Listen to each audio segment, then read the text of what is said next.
యవనస్తుల మధ్యలో ఉన్నాను. మిమ్మల్ని అందరిని చూస్తూ ఉంటే నా యవన కాలం నాకు గుర్తుకొస్తూ ఉంది. నాకు చిన్నప్పుడు నన్ను అప్పట్లో కిండర్ గార్డెన్లో వేసారు. అప్పుడు చిన్నప్పుడు చెయ్యి ఇరిగిపోయింది. నాకు ఆలు కూడా దిద్దల 6 నెలలు చెయ్యి బాగా అయిపోయింది. ఎందుకు ఇరిగిందంటే చెయ్యి మా అక్క వెస్లీ కంటే పెద్ద, ఇప్పుడు రాజమండ్రిలో ఉన్నాడు వెస్లీ, వాడికంటే పెద్ద మా అక్క శారక్క. ఆ ఇంటికి ఎవరు ముందు వెళ్తారని పంది కట్టుకునే ఇద్దరం. మా అక్కలు తిరిగి గోడ దాటి వస్తుంది. నేను గోడకి దూకా. ఆడ మేకు ఒకటి ఉంది. ఆ మేకు షర్ట్ ఇట్టు పట్టుకొని ఇట్లా వేలాడి ఇటు పడ్డా, ఇరిగిపోయింది. 6 నెలలు మరలా తీసుకొచ్చి 6 నెలల తర్వాత స్కూల్లో దిద్దే బాధ లేదు. టీచర్ నన్ను మామూలు కూర్చోబెట్టి, నాయన కూర్చో నాయన విన్నాయన చాలా అంటుంది. నాకు ఎక్కడ లేదు సంతోషం. ఏంటంటే దిద్దే బాధ లేదు. 6 నెలలు అయిన తర్వాత మళ్ళీ మిద్ది పైన ఆడుకుంటున్నాం. మా అక్క నా మీద ఎగురొచ్చి కూర్చుంది. మళ్ళీ పడి మళ్ళీ ఇరిగిపోయింది. సంవత్సరంలో నాకు కట్టుకునే ఉన్నాయి చెయ్యికి. ఆలు దిద్దలేదు నేను చిన్నప్పుడు. ఇప్పటికి తెలుగు చదవతా రాయలేను. ఎందుకు నాకు చదువు అబ్బలేదు. మరి నన్ను ఏం చేయాలి? ఆ టీచర్ కొట్టిన దెబ్బలకి నాకు చదువు అబ్బల. ఆ టీచరు కొడతా ఉంటే నేను ప్రార్థన చేసుకునేవాడిని. ప్రభా, ఈ టీచర్ చచ్చిపోవాలి నాయన, ఈ టీచర్ చచ్చిపోవాలి నాయన, ఈ టీచర్ చచ్చిపోవాలని ప్రార్థన చేసుకునేవాడిని. మా 5వ తరగతి అయ్యేంత వరకు ఆమె చచ్చిపోవాలా. మొత్తానికి నా ప్రార్థన దేవుడు వెళ్ళినప్పుడు చచ్చిపోవాలని ప్రార్థన చేసేవాడిని. మొత్తానికి అట్లా కొట్టేది. ఆమె కొట్టిన దెబ్బలకి నాకు చదువు అవ్వలేదు. 5వ తరగతి వరకు అటెండెన్స్ వేస్తే పాస్ అయిపోయా. మామూలుగా మా తాత పేరు నరసింహరాజు. మా అవ్వ పేరు మా నాన్నమ్మ పేరు కమలమ్మ. మా తాత వాళ్ళ దేవుడు నరసింహస్వామి. మా నాన్నమ్మ వాళ్ళ దేవుడేమో ఆర్సిఎం చర్చి మరియమ్మ తల్లి. మా తాతకి 12 మంది పిల్లలు. మొట్టమొదట వెస్లీ వాళ్ళ నాన్న, ఇప్పుడు రాజమండ్రిలో సేవ చేస్తున్నాడు మా తమ్ముడు వాళ్ళ నాన్న. తర్వాత మా నాన్న తర్వాత 2 మగపిల్లలు, ఒక ఆడపిల్ల చచ్చిపోయి 3 చచ్చిపోయి ఏసన్న పుట్టాడు. ఏసన్న గారు 6వ వాడు. ఆ తర్వాత మళ్ళీ 6 మంది పుట్టారు. మా నాన్నమ్మ 3 చచ్చిపోయారని మా ఏసన్నని సామ్లోరు చేయాలని, ఆర్సీఎంను సామ్లోరు చేసేయాలని తీసుకెళ్ళిస్తే ఏసన్నని పేరు పెట్టారు ఆయనకి. నేను మాత్రం మా నాన్న పెళ్లి చేసుకున్న తర్వాత మా నాన్నకి 2 మగపిల్లలు పుట్టి చచ్చిపోయారు. ఏసన్న మెంటల్ ఎఫెక్ట్ నుంచి 1964లో బాగయ్యి మా అమ్మకు స్వాత చెప్పాడు, వదినమ్మ ప్రభుని నమ్ముకో అని. అప్పుడు మా అమ్మ ప్రభుని నమ్ముకుంది. మా అమ్మ పేరు వెంకటరామన్న, మా అమ్మడు దేవుడు వెంకటేశ్వర స్వామి. మా అమ్మ ప్రభుని నమ్ముకుంది. పుట్టిన బిడ్డ బ్రతికితే ఏం చేస్తావు అని ఏసన్న గారు అడిగారు. మెంటల్ ఎఫెక్ట్ నుంచి బాగయ్యి 1964లో ఏసన్న గారు మా అమ్మకు స్వాత చెప్పారు, పుట్టిన బిడ్డ ఏం చేస్తావంటే, నువ్వు ఎలాగ వివాహం చేసుకోకుండా ప్రభుకి అంకితం చేసుకుని వెళ్ళిపోతున్నావో అలాగ పుట్టిన బిడ్డను ప్రభుకి అంకితం చేస్తానని మా అమ్మ మాట ఇచ్చింది. దేవునికి స్తోత్రం కలుగును గాక. నేను పుట్టక ముందే 2 సంవత్సరాలకు ముందే మా అమ్మ నన్ను ప్రభుకి ఇచ్చేసింది. అట్లాంటి తల్లిగానుంటే మన భారతదేశంలో తొందరగా రక్షించబడిపోద్ది. అంతే, దేవునికి స్తోత్రం కలుగును గాక. అట్లాంటి తల్లులుంటే మా అమ్మ నన్ను ప్రభుకి ఇచ్చేసింది. 1966 మార్చి 9వ తేదీనే 9 పుట్టా. నేను కూడా చచ్చిపోతానేమని అప్పటికి ఏసన్న మెడ్రాస్ అనే ప్రాంతంలో, అడియార్ అనే ప్రాంతంలో సేవ చేస్తున్నాడు. ఇల్లు వదిలిపెట్టి సేవకని వెళ్ళిపోయాడు. అక్కడికి వెళ్ళడానికి కారణం మా ఇంటి లైన్లోనే మా ఇంట్లోనే సిలోన్ పెంతుకోస్తు సేవ ప్రారంభమైంది. ఆ మెంటల్ ఎఫెక్ట్ నుంచి బాగా అయ్యి ఆ ప్రార్థన జరుగుతుంటే అక్కడ పోయి కూర్చొని రక్షించబడ్డాడు యేసన్న గారు. ఆ తర్వాత సేవకు వెళ్ళిపోయాడు. నన్ను తీసుకుని అక్కడికి వెళ్తే అప్పుడు యేసన్న గారిని సేవకు సెలెక్ట్ చేసిన ఆయన పేరు, అభిషేకించిన ఆయన పేరు కాదు. వాళ్ళు ఏం చేస్తారంటే ఎవరైనా సేవకు వస్తే అందరినీ మోకాళ్ళ మీద పెట్టి ఆత్మలో ఆనందిస్తూ అభిషేకం పొందుకొని కళ్ళు మూసుకుని పోయి ఒక్కొక్కరి మీద చేయి పెడతారు. ఒక 100 మంది కూర్చున్నారు అనుకోండి, వాళ్ళు ఒక 20 మంది 30 మంది సెలెక్ట్ చేస్తారు. అలా చేయి పెట్టిన ఆయన పేరు ఫ్రెడీ పాల్. యేసన్న గారి మీద చేయి పెట్టిన పాస్టర్ పేరు ఫ్రెడీ పాల్. అప్పుడు నేను పుట్టాను, అక్కడికి వెళ్ళాను. యేసన్న గారు నన్ను అభిషేకించిన ఆయన, నన్ను సెలెక్ట్ చేసిన ఆయన పేరు గుర్తుండాలని నాకు ఫ్రెడీ పాల్ అని పేరు పెట్టాడు.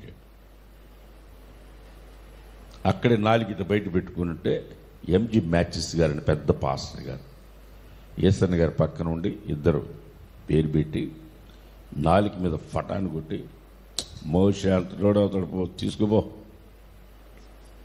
పోయి బత్తిగా పెంచు అన్నాడంట ఆయన. ఎవరు? ఎంజి మ్యాచెస్ పాస్టర్ గారు.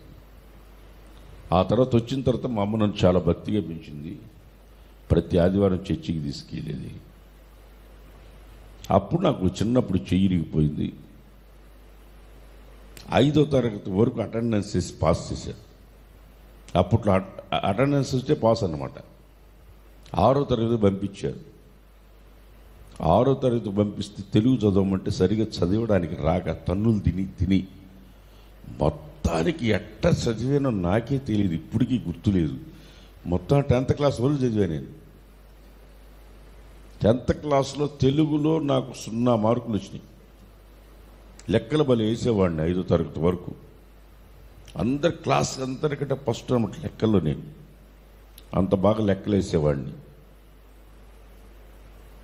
5వ తరగతి రాగానే ఆ డివైడెడ్ బైలు అక్కడి నుంచి అప్పు తెచ్చుకో, ఇక్కడి నుంచి అప్పు తెచ్చుకో, ఆడినుంచి తెచ్చుకోండి, యాడినుంచి తెచ్చుకోవాలి అప్పు అని వాళ్ళ టీచర్లు అప్పు తెచ్చుకోమంటున్నారు. యాడిని తెచ్చుకోవాలి అప్పులు అని, ఆడినుంచి అప్పు తెచ్చుకో, ఇక్కడి నుంచి అప్పు తెచ్చుకుంటున్నారు.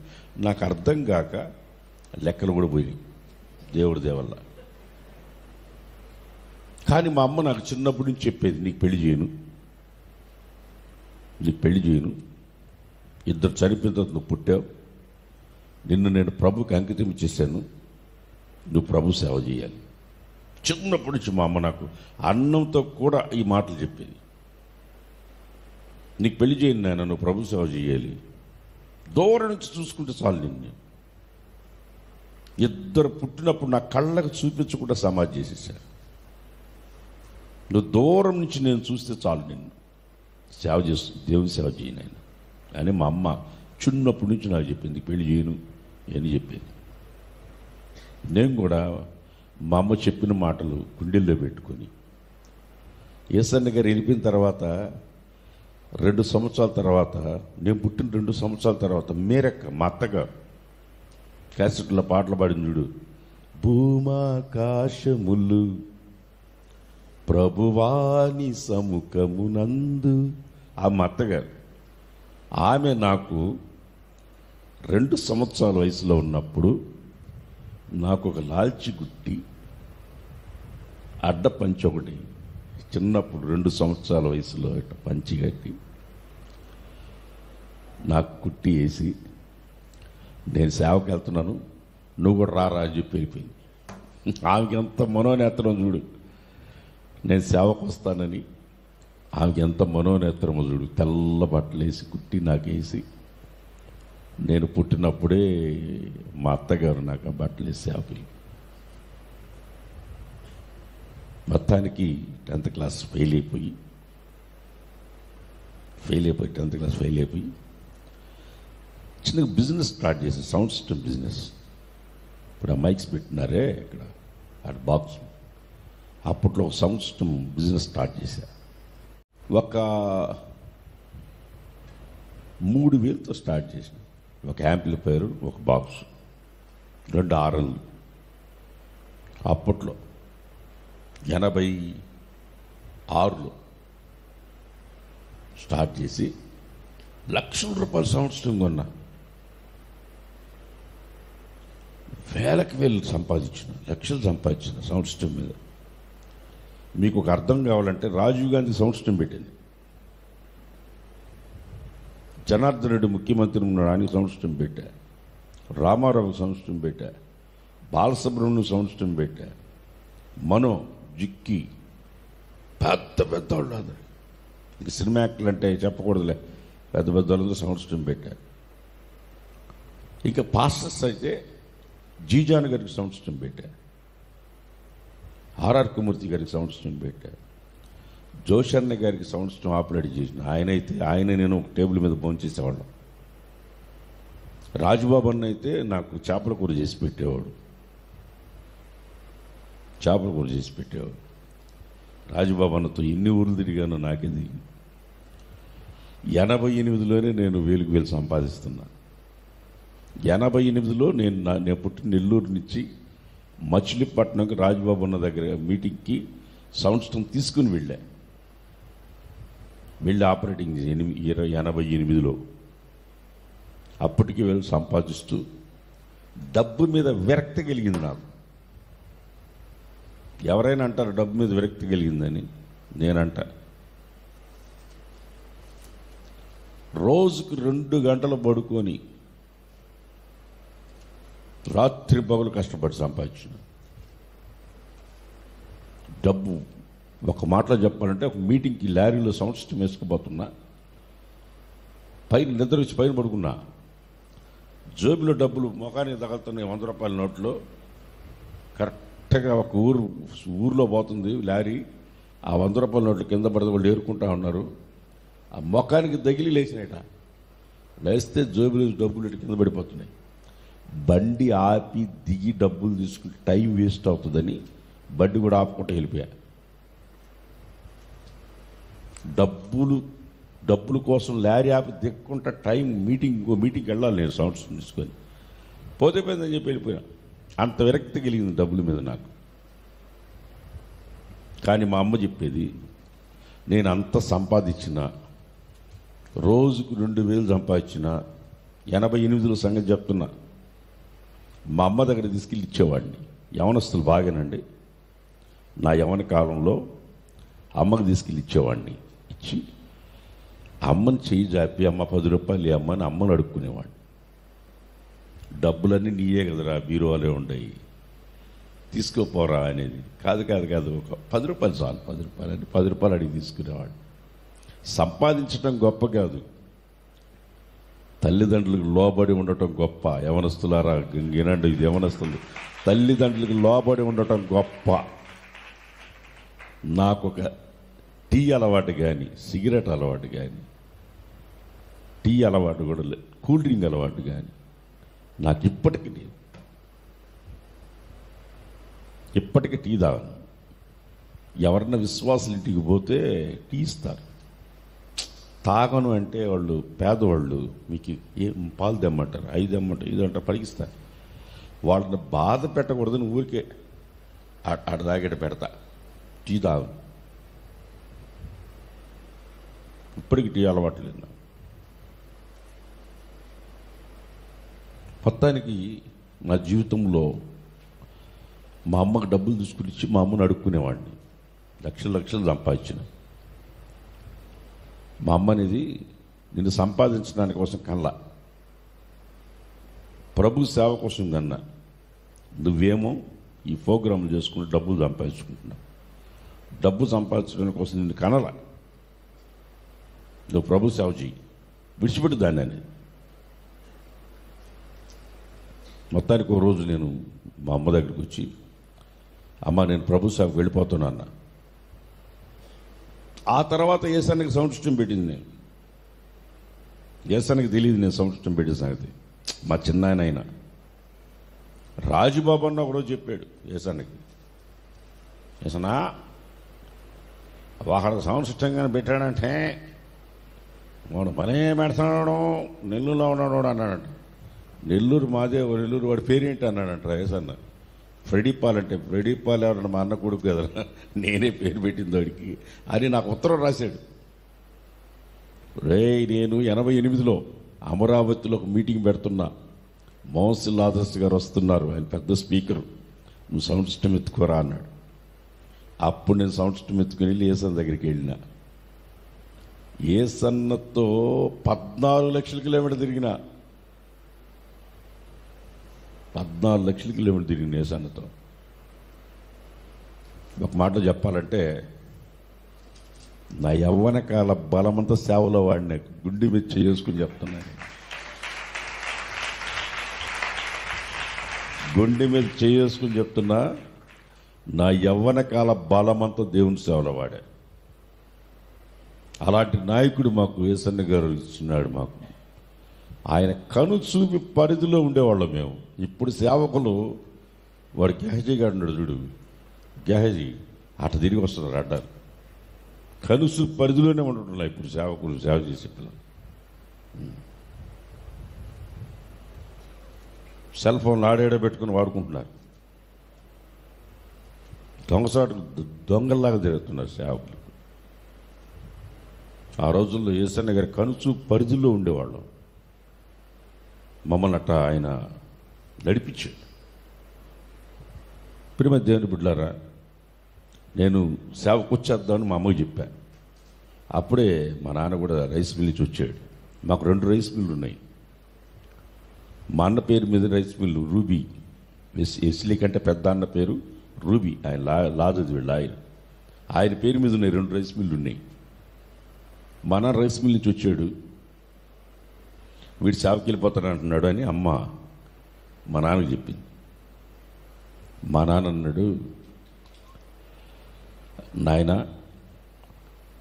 దేవుడే నిన్ను బతికిచ్చాడు, నీకు ఒక మాట చెప్తున్నా ఇను, పొరపాటు కూడా ఈ సంసారం అనే దాంట్లో చిక్కుకోపాక, సంసారం అనే దాంట్లో చిక్కుకోవద్దు. సంసారం అంటే ఏంటంటే డ్రామాలు స్టేజ్ మీద వేస్తారే, వేషాలు వేసుకుని డ్రామాలు, వాళ్ళు రంగులు పూసుకుని వేస్తారు నాయన, వీళ్ళు రంగులు లేకుండా వేసే డ్రామా నాయన ఇది సంసారం అంటే అన్నాడు మా నాయన. చెప్పింది, నేను చెప్పేది కాదు. ఎవరైనా సంసారాలు ఉంటే నన్ను చూసి ఊరిని చూడబాకండి, మా నాయన నాకు చెప్పాడు. రంగులు వేసుకోకుండా వేసే నాటకం నాయన సంసారం, దాంట్లో చిక్కుకోబాక నాయన అని మా నాయన చెప్పాడు నాకు. బేబీ, ఈరోజు నీకు ఏది కావాలంటే అది ఆర్డర్ ఇచ్చుకో, బిల్లు గురించి అసలు ఆలోచించొద్దు, మొత్తం నేను చూసుకుంటాను. అసలు డబ్బులు ఉన్నాయి నీ దగ్గర? డబ్బుల గురించి మా అమ్మ కూడా సేవకు పోతా వెళ్ళిన ఆయన. మా అమ్మ నాకేం చెప్పింది తెలుసా, ఒరే అందరూ నీ కొడుకు భలే పాటలు పాడుతున్నాడు, మీటింగ్లు అన్నిటికీ వెళ్తున్నాడు, చాలా బాగా తిరుగుతున్నాడు, నీ కొడుక అందరూ అంటున్నారు, జనాలు బాగుడుతున్నారు నిన్ను, దేవుడి దృష్టిలో పొగిడేటట్టుగా ఉండాలి నువ్వు, మనుషులు దాటుగా. మా అమ్మ నాకు చెప్పి, మనుషులు చూసి ఏమైనా చెప్తారు, దేవుని కను దృష్టిలో నువ్వు కరెక్ట్గా ఉండాలా అని చెప్పింది నాకు. సేవకు వచ్చే ముందు మా అమ్మ చెప్పిన మాట. మా నాన్నకు మాట చెప్పాడు, మా అమ్మకు మాట చెప్పింది. సేవకు వచ్చేద్దాం అనుకుంటున్నా, హఠాత్తుగా మా నాన్నకి బాగలే అంటూ వచ్చింది, చాలా సీరియస్ అయింది, కిడ్నీ ప్రాబ్లం వచ్చింది, అపోలోలో చేర్చాం, చాలా సీరియస్ అయింది. నా సౌండ్ సిస్టమ్ సామాన్లను అమ్మేసిన మా నాన్న కోసం, సంపాదించి సాయంత్రం ప్రోగ్రాం పోరాటం మొత్తం దానికి పెట్టడమే, డబ్బులు అంతా సంపాదించి పెట్టా. ఉన్నట్టుండి ఒకరోజు హఠాత్తుగా మా నాన్న చనిపోయాడు. సేవకు వచ్చే ముందే నా మనసులో బాధ ఏంటో తెలుసా, ప్రభు సేవకు వెళ్ళేటప్పుడు మా నాన్న చనిపోయాడు. ఇల్లుని చూసుకునేది ఎవరు? నాకు తమ్ముడు ఉన్నాడు, 2 చెల్లెలు ఉన్నారు. నా పేరు ఫ్రెడీ పాల్, తమ్ముడి పేరు రవి పాల్, పెద్ద చెల్లి పేరు గ్లోరీ మనీ పాల్, చివరి చెల్లి పేరు బియోలా ఎప్సిబా. 2 చెల్లెళ్ళు, ఒక తమ్ముడు నాకు. నేను సేవకు వచ్చినప్పుడు మా నాన్న చనిపోయాడే, ఇల్లు పరిస్థితి ఏంటి ఎవరికైనా ఆలోచిస్తారు కదా. నేను మా నాన్న చనిపోయినందుకు ఏడవలేదు, కానీ సేవకి వెళ్ళేటప్పుడు ఇప్పుడు మా నాన్న చనిపోయాడే, నేను ఇల్లు సంపాదించేవాడు, నేను వెళ్ళిపోతున్నాను, కుటుంబ పరిస్థితి ఏంటి అని. మా అమ్మ భయంకరంగా ఏడుస్తుంది. మా నాన్న చనిపోయినప్పుడు మా అమ్మ ఏడిస్తే నేను చూడలేను. ఎందుకంటే మా అమ్మ ఏడిస్తే చూడలేను. మా చెల్లెళ్ళు ఏడిస్తే తట్టుకోలేను. మా చెల్లెళ్ళు నేను ఎప్పుడు కొట్టలా, చిన్నప్పటి నుంచి కూడా ఎప్పుడు కొట్టలా, ఊరికే కూడా కొట్టలా, తమాషా కూడా. వాళ్ళు ఏడుస్తున్నారు, మా తమ్ముడు ఒక పక్క ఏడుస్తున్నాడు. నేను సేవకు వచ్చేద్దామని అనుకునేటప్పుడు మా నాన్న చనిపోయే లోపల ఎంతో ఓదార్చి చూశాను, వాళ్ళని ఓదార్చలేకపోయాను. ఎంతో వాళ్ళని ఓదార్చలేకపోయాను. నాన్న చనిపోయిన స్థితిలో మా అమ్మను చూస్తూ ఉంటే ఆమె ఏడుపు తట్టుకోలేకపోయాను. అయినా నా గుండెల్లో బాధ ఏంటంటే, నేను సేవకి వెళ్ళినప్పుడు మా నాన్న చనిపోయాడని బాధ. మా నాన్న చనిపోయిన తర్వాత పెద్ద చెల్లికి పెళ్లి చేశా, చిన్న చెల్లికి పెళ్లి చేశా, తమ్ముడికి పెళ్లి చేశా. బైబిల్ తీసుకుని నేరు మా అమ్మ దగ్గరికి వచ్చి సేవకు వెళ్ళిపోతున్నాను, నిలబడుకున్నా మా అమ్మ దగ్గర. నా బాధ్యతగా పెద్ద కొడుకుగా ఇద్దరు చెల్లులకి పెళ్లి చేసి, తమ్ముడికి పెళ్లి చేసి బైబిల్ తీసుకుని వెళ్ళిపోతున్నా మా అమ్మ దగ్గర నిలబడ్డా. ఇంకా చుట్టూ అందరు చేరారు, బంధువులు అందరూ వచ్చారు. ఏడకి వెళ్తాం, ఏడబడుకుంటాం, ఎక్కడ తింటాం. నా భలే మతి మరుపు. ఇక్కడి నుంచి అక్కడ ఆ ఇంటికి వెళ్తా, చెప్పులు వేసుకుని వాడు చెప్పులాడు మర్చిపోయి వస్తా.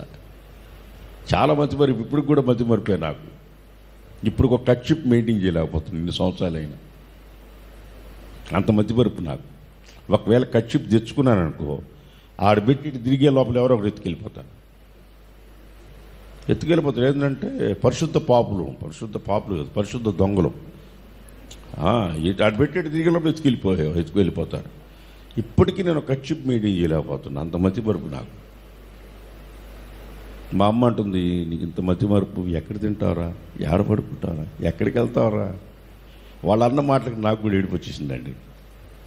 వాళ్ళ అన్న మాటలకు నాకు కూడా ఏడుపు వచ్చేసింది. ఇటు పట్టుకొని గట్టిగా ఎక్కించుకొని మా అమ్మ ముందు, మా చెల్లెళ్ళ ముందు, వాళ్ళందరూ చుట్టూ చచ్చిపోయిన దగ్గర ఏడ్చినట్టు ఏడుస్తున్నారు. ఏడబడతావు.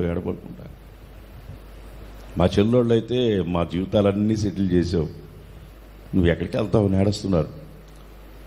మా తమ్ముడైతే, మా జీవితాల నుండి బాగా చేసావు, మా ఇంటికి నువ్వు దేవుడు అయ్యా అని ఓడాడుతున్నాడు. నాకు ఏడుపు వచ్చేసింది. ఇటు పట్టుకుని గట్టిగా గిచ్చుకొని ఏడో పక్కన నేను ప్రార్థన చేస్తూ వెళ్ళిపోతున్నాను. ఏమని ప్రార్థన చేసింది తెలుసా? ప్రభా, నాయన, నీ పని నేను చేయడానికి వస్తున్నా, నా పని నువ్వు చెయ్యి, నీ పని నేను చేస్తాను మాట ఇచ్చావు కదా, నీ పని నేను చేయడానికి వస్తున్నా. నేను లేని లోటు నీ ఇంట్లో నువ్వు తీర్చు. ఎక్కువ ఇవ్వబాక, నేను మర్చిపోతాడు. తక్కువ ఇవ్వబాక, నేను తిడతారు. వాళ్ళకి ఎంత అవసరమో అంత ఈ ప్రభు అని చెప్పి ప్రార్థన చేసి బైబిల్ తీసుకుని ఇల్లు వదిలిపెట్టి వచ్చేసి ఇప్పటికీ 34 సంవత్సరాలు అవుతుంది. ఇల్లు వదిలిపెట్టి వచ్చేసి 34 సంవత్సరాలు. ఇల్లు వదిలిపెట్టి నేరుగా శారదా కాలనీకి పోయినా, ఏసన్న గారి దగ్గరికి పోయినా. అప్పుడే రెడీ అవుతా ఉన్నాడు, ఎక్కడికో పోతున్నాడు. వందనాలు అన్న, అద్దాలు ఇచ్చి, ఎవరిడో అన్నాడు. అన్నా నేనన్నా అన్న. నువ్వా, ఏం వచ్చావు అన్నాడు. సేవకు వచ్చానన్నా. ఇప్పటికైనా వచ్చావు, ఎప్పుడో రావాలా, ఇప్పటికైనా వచ్చావు, సరే కానీ నేను మీటింగ్కి వెళ్తున్నా, ఉపవాసం ఉండు అని వెళ్ళిపోయాడు. ఉపవాసం ఉండు అని చెప్పి వెళ్ళిపోయాడు. అప్పుడే శారదాకాలంలో మందిని కడతా ఉన్నారు. ఆ బేస్మట్టం కట్టినారు, స్టేజీ. ఆడ మోకాళ్ళ మీద కూర్చున్నా, ప్రార్థనలో ఉన్నా. ఒకరోజు అయింది, రాలా. అక్కోళ్ళు పిలుస్తున్నారు, ఒరే ఏసన్న 3 రోజుల దాకా రారా, నువ్వు రారా భోజనం చేస్తూ అంటారు వాళ్ళు. లేదు అన్న ఉపవాసం ఉండమన్నాడు. నేను రాను అని ఉపవాసం ఉన్నా. 3 రోజులు అయింది. 4వ రోజు ఉదయం వచ్చాడు. రాగానే వందనానన్న, ఉపవాసం ఉన్నావా, తిన్నావా అన్నాడు. ఉపవాసం ఉన్నానన్నాడు. రా మోకాళ్ళు. ఈ రోజు నుంచి వస్తున్న మినిస్టర్ క్రూసేడ్ డైరెక్టర్ నువ్వు ఎక్కడ మీటింగ్లు పెట్టాలి, నువ్వు ఎన్ని అరేంజ్ చేయాలి, పోయి నేను వెనకొస్తా, నువ్వు మీటింగ్లు పెట్టాలి పోయి అన్నాడు. మోకరిచ్చాను, ప్రార్థన చేసి వెంటనే మదనపల్లికి పో, నేను వస్తా, మీటింగ్ పెట్టి 3 రోజులు అన్నాడు. మదనపల్లికి పోయా 1993లో. అప్పటి నుంచి రాయగడ రాయగడ మీటింగ్ వరకు 14 లక్షల కిలోమీటర్లు వేసంత తిరిగా. Last meeting Rayagada. నేను ముందుగా వెళ్ళి మీటింగ్ అరేంజ్ చేసేవాడిని. ఏసన్న వచ్చేవాడు. ఏసన్న ఒక ఊర్లో 3 రోజులు ఉండేవాడు. నేను ఒకరోజే ఉండేవాడిని. మొదటి రోజు ముందుకు వెళ్ళి అన్నీ అరేంజ్ చేసి, స్టేజ్ అరేంజ్ చేసి, లైట్లు కట్టి, సౌండ్ సిస్టమ్ పెట్టి, అన్నీ అరేంజ్ చేసి, ఆ స్టేజ్ మీద ఇదిగో ఆ సౌండ్ సిస్టమ్ మొత్తం స్టేజ్ మీద పెట్టుకొని, ఈ పట్టలు కాదు, సిమెంట్ గోతాలతో ఉంటాయి చూడు పట్టలు, తెల్ల పట్టలు, ఆ గోతాలు, ఆ పట్టలు కప్పుకొని స్టేజ్ మీద పడుకునేవాడిని. 14 లక్షల కిలోమీటర్ వేసన్నతో 14 సంవత్సరాలు తిరిగిన. ఎప్పుడు లాడ్జీల్లో గీజులు లేదు. ఏసన్న గారు కూడా మందిరంలోనే ఒక పక్క పట్ట కట్టుకొని, బ్లూ పట్ట, ఆడ పడుకునేవాడు. మేము ఆయన చుట్టూ ఆడ పడుకునేవాళ్ళం. మీటింగ్ కాడైతే నేను స్టేజీ మీదే. నా జీవితం అంతా స్టేజీ మీద పడుకునేవాడిని. ఆ పట్టలు కప్పుకొని పడుకునేవాడు. మా తమ్ముడు వెస్లీ అయితే వాడికి భలే భయం, చలన్నా భయం, వాడికి పురుగులన్నా భయం. అటొక స్పీకరు, ఇటొక స్పీకరు, అటొక స్పీకర్, ఇటొక స్పీకర్ పట్టుకొని సమాధి పెట్టిలాగా మధ్యలో చేసుకొని, సమాధి పెట్టిలాగా సందు చేసుకొని దాంట్లో పడుకొని పట్టలేసుకునేవాడు పైన. నేనేమో రాత్రి అంతా మేలుకొని ఆ వస్తువులు కాపాడుకుంటూ దాని దగ్గర ఉండేవాడిని. నిజమండి, ఈడ నిలబడి వాక్యం చెప్తాను నేను కల్లో కూడా అనుకోలే. ఆ దైవ సేవకుల పాద ధూళి మా మీద పడితే చాలనుకున్నా. వాక్యం చెప్పాలని నాకు ఇప్పటికీ వాక్యం చెప్పని రాదు. వాళ్ళ పాద ధూళి మా మీద పడితే చాలు, వాళ్ళ పరిచర్య చేస్తే చాలు, జీవితంలో పరిచర్య చేస్తే చాలు అనుకున్నాను. ఈరోజు వరకు కూడా ఆ ఏసన్న గారు నేను అలా తిరుగుతున్నప్పుడు అన్న నన్ను అభిషేకించి, అప్పటికి నేను నెల్లూరులో సంపాదించేటప్పుడు 2 దగ్గర స్థలాలు కొని 2 చర్చిలు కట్టిన. మా తాతన్న రైస్ మిల్ దగ్గర ఒకటి కట్టా, మా అమ్మళ్ళూరులో ఒకటి కట్టా. ఆ 2 చర్చిల కాగితాలు అన్నకిచ్చి సేవకు వచ్చాను. ఆ 2 కాగితాలు అన్నకిచ్చేసి 2 చర్చిలు కట్టి ఏసన్న గారికి ఇచ్చేసి సేవకు వచ్చేసిన. ఈరోజు వరకు నన్ను మొట్టమొదట పాస్టర్గా చేసి కర్నూలు పంపించాడు ఏసన్న గారు. ఆ తర్వాత అక్కడి నుంచి కన్నడ నేర్చుకున్నా. కన్నడ పాడతా, ఊరికి ఒక పల్లా పాడతా. వింటారా? తలకాయలో బాకండి, గంగిరెద్దులు గుర్తుకొస్తున్నాయి, నోలు తెచ్చి చెప్పండి. ఒక పల్లా పాడతా. వింటారా? నా ఏసే కార్డు ఎంతరా? డి పట్టుకో, డి మైనర్ కదా, మేజర్ డి.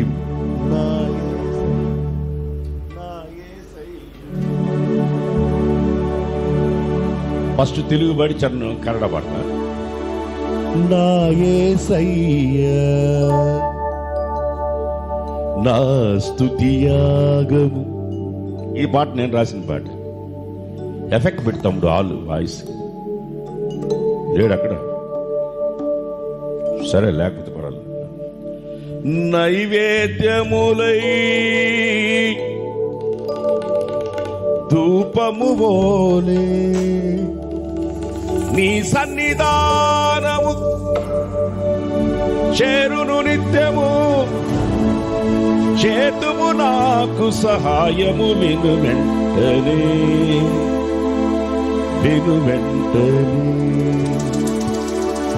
నన యేసయ్యా నన స్తుతియాగము నైవేద్యವಾಗಿ ಧೂಪಾದಂತೆ ನಿನ್ನ ಸನ್ನಿಧಾನವು ಸೇರುವೆ ನಿತ್ಯವು ಮಾಡುವೆ ನನಗೆ ಸಹಾಯವ ಮರುಕ್ಷಣವೇ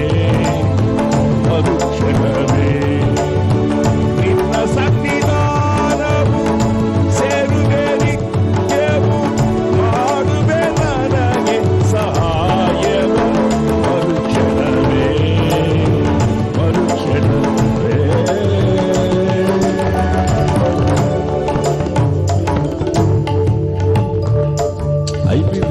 పైకి ఎత్తే ఆగిపోయి ఇప్పుడు వద్దులు. ఆ తర్వాత ఫస్ట్ క్యాసెట్ నుంచి ఇప్పటి వరకు యేసన్న పాటలు మీరు వింటున్నారు కదా. యేసన్న గారిని మెడ్రాస్కి తీసుకెళ్ళి కృపామయుడు అనే క్యాసెట్ 1990లో రికార్డ్ చేసిన. అప్పటి నుంచి ఇప్పటి వరకు సంవత్సరం ఒక క్యాసెట్లో పాట రాసి పాడతా. నేను రాసిన ఫస్ట్ పాట నేను పాడింది ఏదంటే శాశ్వతమైనది. తెలుసా పాట మీకు? శాశ్వతమైనది కాడి నుంచి ఈరోజు కురిసింది తొలకరి వాన దాకా వచ్చింది. రాస్తూ ఉంటా ఒక్కొక్క పాట. నేను రాసిన అందరూ యేసన్న గారి పాటలు మీరు పాడతారు, నేను రాసిన పాటలు యేసన్న పాడేవాడు. ఏం పాట తెలుసా? డి మైనర్ పట్టుకో తమ్ముడు, ప్యాడ్ పెట్టుకో. డి మైనరే. ఉత్సాహగానము చేసెదము గణపరచెదము మన యేసయ్య నామమును. ఉత్సాహగానము చేసెదము గణపరచెదము మన యేసయ్య నామమును. హల్లెలూయా యెహోవా రఫా, హల్లెలూయా యెహోవా షమ్మా, హల్లెలూయా యెహోవా నీరే, హల్లెలూయా యెహోవా షాలోమ్, హల్లెలూయా యెహోవా రఫా, హల్లెలూయా యెహోవా షమ్మా, హల్లెలూయా యెహోవా నీరే, హల్లెలూయా యెహోవా షాలోమ్. ఇది నేను రాసా. ముందు నీ కృప నాకు చాలని రాసినాను. రికార్డింగ్ చేసి స్టూడియో లోపల పాడడానికి వెళ్తున్నా. యేసన్న గారు నేను పాడేస్తాను వెళ్ళి పాడేశాడు. ఎందుకంటే కృప అనే పదం అంటే నాది అని పాడేశాడు పోయి. సరే నీ సంగతి ఇట్టని ఈ పాట రాసా ఉత్సాహగానం. ఇది కూడా నేను పాడేస్తాను పాడేశాడు. నేను రాసిన పాటలు రెండు అన్న పాడాడు. మా తమ్ముడు వెస్లీ ఒక పాట పాడాడు, అబ్రహాం దేవుడు. అది నేను రాసిందే. అది డీమని పట్టుకో. అబ్రహాము దేవుడము, ఇస్సాకు దేవుడము, యాకోబు దేవుడము, నాకు చాలిన దేవుడము యేసయ్యా, యేసయ్యా, యేసయ్యా, యేసయ్యా, యేసయ్యా, నా యేసయ్యా, యేసయ్యా, నా యేసయ్యా, యేసయ్యా, నా యేసయ్యా. ఇది 2000 సంవత్సరంలో రాశాను. సేవలో ఉన్నప్పుడు నాకు కన్ను కనబడకుండా పోయింది. డబుల్ టైఫాయిడ్ జ్వరం వచ్చింది. లేచి నిలబడలేని స్థితిలో చావు బతుకుల్లోకి పోయి ఇంత దగ్గరికి, కన్ను రెప్పంత దగ్గరికి మరణాన్ని చూసి వచ్చిన. వీడు ఏం పాపం చేసాడు, ఏడాది తిరిగినాడు, ఏ రోగం తెచ్చుకున్నాడో, మందులు లేని రోగం అని నా కళ్ళ ముందే నన్ను తిట్టారు జనాలు. కానీ నేను ఒకే ప్రార్థన చేసుకున్నా, ప్రభువా బ్రతికిస్తే నీ సేవ చేస్తా, పిలిస్తే నీ దగ్గరకు వస్తా, దేవునికి స్తోత్రం కలుగును గాక. బ్రతికుంటే సేవ చేస్తా, పిలిస్తే నీ కాడకు వస్తా అని తీర్మానం చేసుకున్నా. దేవుడు ఈ రోజు వరకు నా సజీవులు అట్లే పెట్టి మీ మధ్యలో నిలబెట్టాడు. నా యవన కాలం అంతా సేవలోనే వాడా. ఎందుకు చెప్తున్నానంటే ఈ మాటలు చాలామంది యవనస్తులున్నారు. మంచి అవకాశం ఇది. పెళ్లి చేసుకున్నవాడు భార్యని సంతోషపెట్టాలనుకుంటాడు. పెళ్లి చేసుకున్న భార్య ఏమనుకుంటుంది, నా భర్తను సంతోషపెట్టాలా, ఏదో ప్లాన్ వేయాలనుకుంటుంది. భర్త ఏమనుకుంటాడు, నా భార్యను సంతోషపెట్టాలనుకుంటాడు. అయితే దేవుని నమ్ముకున్న సేవకులు సమస్తాన్ని విడిచిపెట్టి సేవకులు ఏమనుకుంటారు తెలుసా, నా ప్రభు సంతోషపడాల నా ద్వారా అనుకుంటాడు. దేవునికి స్తోత్రం కలుగును గాక, స్తోత్రం కలుగును గాక. యవ్వన కాలంలో ఉన్నారు గనుక మంచి ఛాన్స్. కొంతమంది మా దగ్గరకు వస్తారు, పెళ్లి కాకముందే తెలిసి ఉంటే మేము కూడా సేవకు వచ్చేసి ఉండేవాళ్ళం, అందరిని వదిలిపెట్టి ఇప్పుడు రా